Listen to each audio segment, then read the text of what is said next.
Kwanza kabisa tunaomba sisi mkoa wa Mbeya kwa niaba ya maafisa wakaguzi na askari, mimi kamanda wa polisi wa mkoa wa Mbeya nishukuru kwa kupewa vitendea kazi kutoka Jeshi la Polisi Tanzania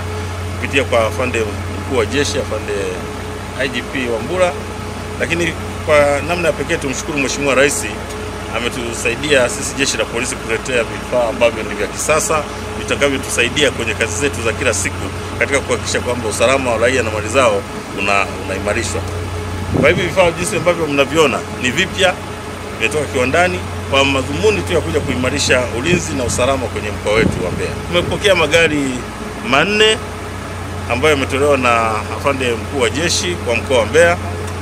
na tutaendelea kuyatumia kama ambavyo yamekusudiwa kuletwa katika mkoa wetu wa Mbeya kwa shughuli ambazo zimepangwa. Askari waliokwenda kuyachukua wamepata mafunzo ya hali ya juu sana, kwa hiyo ni weledi katika kuyatumia,